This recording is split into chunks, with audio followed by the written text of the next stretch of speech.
नमस्कार दोस्तों, आज बात करने वाला हूं एक्सपोर्ट इंपोर्ट रजिस्ट्रेशन और डॉक्यूमेंट रिक्वायर्ड के बारे में। हाँ जी दोस्तों, इंडिया के अंदर इंपोर्ट और एक्सपोर्ट का अगर आप बिजनेस शुरू करना चाह रहे हैं तो उसमें कौन कौन से डॉक्यूमेंट लगेंगे और क्या प्रोसेस होगा, यही नहीं साथ ही साथ इंपोर्ट और एक्सपोर्ट रजिस्ट्रेशन के साथ और कौन कौन से रजिस्ट्रेशन की रिक्वायरमेंट पड़ेगी, क्या कॉस्ट होगी, गवर्नमेंट फीस क्या होगी और क्या प्रोसेस होगा, पूरा कंप्लीट बताने वाला हूँ मैं इस वीडियो के अंदर।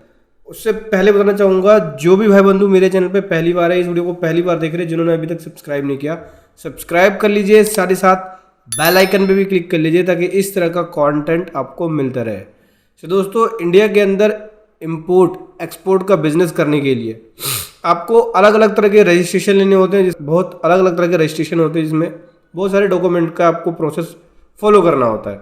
ठीक है, एज पर इंडियन लॉ के हिसाब से। तो इसमें सबसे पहला है इंपोर्ट एक्सपोर्ट कोड लेना होगा, जिसको IEC रजिस्ट्रेशन भी बोलते हैं, इंपोर्ट एक्सपोर्ट रजिस्ट्रेशन आप बोल सकते हो। ठीक है, ये रजिस्ट्रेशन कौन देती है? DGFT, director of journal of foreign trade. ये रजिस्ट्रेशन मैंडेटरी होता है, ये आपके पास होना ही चाहिए। ये DGFT इशू करती है, इसके लिए आपको DGFT की साइट्स पे जाना होता है। इसमें स्टेप्स क्या होते हैं, कैसे कैसे रजिस्ट्रेशन लेंगे, तो इसमें आपको एप्लीकेशन जो सबमिट करना होता है वो IEC ऑनलाइन पे जाके, DGFT की वेबसाइट है, इस पे जाके आपको एप्लीकेशन सबमिट करना होता है। इसमें डॉक्यूमेंट क्या रिक्वायर्ड होगा, तो सबसे पहले इसमें होगा पैन कार्ड। अगर बिजनेस है, कंपनी है आपकी, प्राइवेट लिमिटेड कंपनी, तो कंपनी का पैन कार्ड। पार्टनरशिप फर्म है या LLP है तो उसमें पार्टनरशिप फर्म का पैन कार्ड या LLP का पैन कार्ड। और अगर आप सोल प्रोप्राइटर है तो प्रोप्राइटर का पैन कार्ड, इंडिविजुअल है तो इंडिविजुअल का पैन कार्ड चाहिए होगा। उसके बाद अगला चाहिए होगा आइडेंटिटी प्रूफ, जैसे आधार कार्ड, वोटर ID कार्ड या पासपोर्ट। अगला चाहिए होगा address proof. Address proof business का चाहिए होगा, जैसे कि रेंट एग्रीमेंट, इलेक्ट्रिसिटी बिल, जो भी है आप ये दे सकते हैं। इसके बाद जो अगला चाहिए होता है वो बैंक की डिटेल्स चाहिए होती है, जैसे बैंक स्टेटमेंट हो गया, कैंसिल चेक हो गया। ठीक है, इस तरह की डिटेल आप देंगे। उसके बाद अगला जो इसमें लगता है वो डिजिटल सिग्नेचर लगता है। डिजिटल सिग्नेचर का एक मेन रोल है, बिना डिजिटल सिग्नेचर के आप एप्लीकेशन को सबमिट नहीं कर सकते। तो इसमें जो डिजिटल सिग्नेचर होता है वो स्पेशल वाला होता है, जो केवल DGFT की साइट पे ही वर्क करता है। इस तरह के डिजिटल सिग्नेचर को साइनिंग विद इनक्रिप्शन बोलते हैं। तो देखो क्या है, हम लोग ऑथराइज पार्टनर है डिजिटल सिग्नेचर के, DSC इसको बोलते हैं शॉर्ट फॉर्म में। तो अगर आपको डिजिटल सिग्नेचर चाहिए तो आप हमारी पेड सर्विसेज ले सकते हैं डिजिटल सिग्नेचर की, जिसका लिंक वीडियो के डिस्क्रिप्शन में मिल जाएगा। ठीक है, उसके बाद इसमें नॉमिनल सी फीस होती है, वो जमा करनी होती है। उसके बाद जैसे ही ऑफिसर आपके एप्लीकेशन को देख लेते हैं, वेरीफाई करने के बाद आपको इंपोर्ट एक्सपोर्ट कोड इशू कर देते हैं। आपको कोई भी यहाँ पे फिजिकल कॉपी नहीं मिलती, इंपोर्ट एक्सपोर्ट कोड जो है आपको वेबसाइट से ही डाउनलोड करना होगा।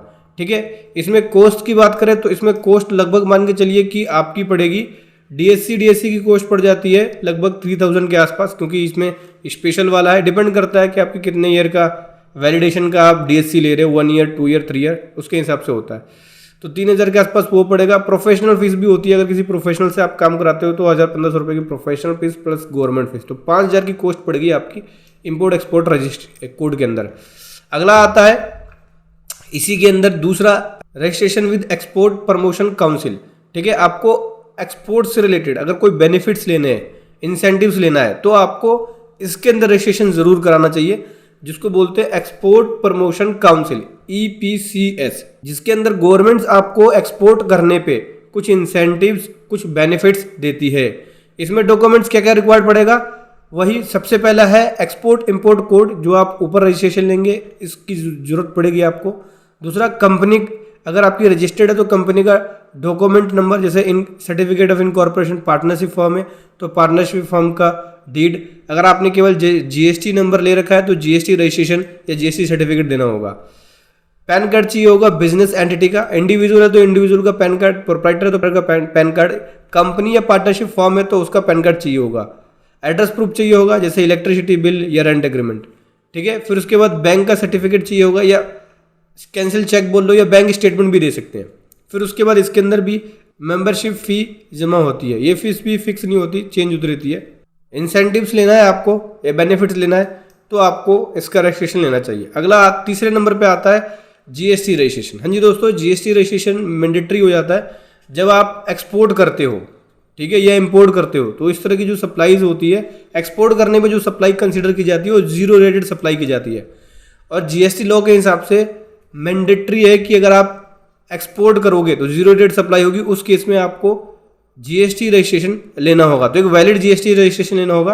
और आपको देखो क्या, अगर आप एक्सपोर्ट कर रहे हो तो अगर आपको बेनिफिट्स लेना है, जीएसटी का रिफंड मिल जाता है एक्सपोर्ट करने पे, तो आपको अगर बेनिफिट्स लेना है रिफंड का तो आपको जीएसटी रजिस्ट्रेशन लेना होगा। और जीएसटी रिफंड अगर आपको लेना है तो ये लोग भी हम कराते हैं। आप चाहे तो हमारी पेड सर्विस ले सकते हैं जीएसटी रिफंड का। साथ ही साथ अगर आपको इंपोर्ट एक्सपोर्ट का रजिस्ट्रेशन लेना है तो ये भी हम लोग कराते हैं। पेड प्रोफेशनल सर्विसेज ले सकते हैं एक्सपोर्ट इंपोर्ट के रजिस्ट्रेशन के लिए, ठीक है। उसके बाद डॉक्यूमेंट की रिक्वायरमेंट क्या क्या होती है, पैन कार्ड, एड्रेस प्रूफ चाहिए होता है, बिजनेस का आइडेंटिटी प्रूफ चाहिए होता है, ठीक है, इनकॉर्पोरेशन सर्टिफिकेट चाहिए होता है, बैंक अकाउंट्स की डिटेल या कैंसिल चेक की रिक्वायरमेंट होती है। अगला जो चौथा रजिस्ट्रेशन लेना होता है, आपको कस्टम अथॉरिटीज के पास रजिस्ट्रेशन लेना होता है। इसमें आपको Indian custom electronics data interchange system ICES, ठीक है, यहाँ पे आपको सभी डॉक्यूमेंट लेने के बाद यहाँ पे आपको रजिस्ट्रेशन लेना है, ठीक है। रजिस्ट्रेशन इसलिए लेना है ताकि जब आप एक्सपोर्ट करेंगे तो कस्टम विभाग से आपका डॉक्यूमेंट्स, गुड्स, ये सब चेक होता है। तो वहाँ पे जो आपकी शिपिंग बिल्स होंगे वो स्मूथली प्रोसेस होंगे अगर आप यहाँ पे रजिस्ट्रेशन लेंगे तो तभी होगा, तभी आप एक्सपोर्ट कर सकते हो या इंपोर्ट कर सकते हो। क्योंकि इंपोर्ट के टाइम पे बिल ऑफ एंट्री पास करना होता है, बिल ऑफ एंट्री फाइल करना होता है, तो वो भी अगर आपके पास ICES का रजिस्ट्रेशन है तो उस केस में आप इजीली शिपिंग बिल को प्रोसेस करा सकते हैं।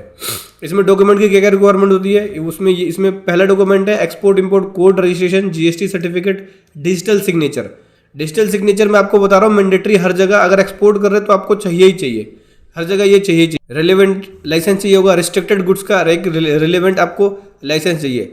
फिर अगला रजिस्ट्रेशन लेना होता है, उसको बोलते हैं ऑथराइज डीलर कोड रजिस्ट्रेशन, इसको एडी कोड रजिस्ट्रेशन बोलते हैं।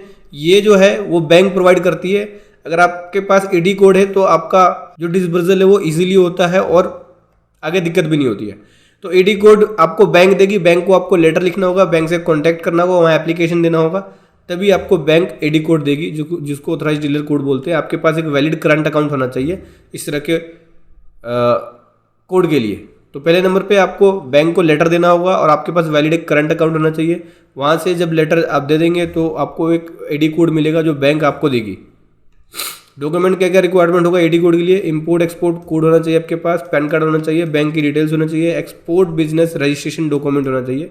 इसके लिए आप यही दे सकते हो, आप एक्सपोर्ट इंपोर्ट कोड और जो एक्सपोर्ट प्रमोशन काउंसिल का मैंने आपको बताया था वो रजिस्ट्रेशन आप दे सकते हो एडी कोड के लिए। डॉक्यूमेंट रिक्वायर्ड क्या क्या होता है एक्सपोर्ट इंपोर्ट के लिए, तो अगर आप एक्सपोर्ट करते हैं तो उस केस में आपको चाहिए होता है shipping bill, commercial invoice, packing list, bill of lading, certificate of origin, letter of credit या एक्सपोर्ट डिक्लेरेशन चाहिए होता है, एक्सपोर्ट लाइसेंस चाहिए होता है, ठीक है।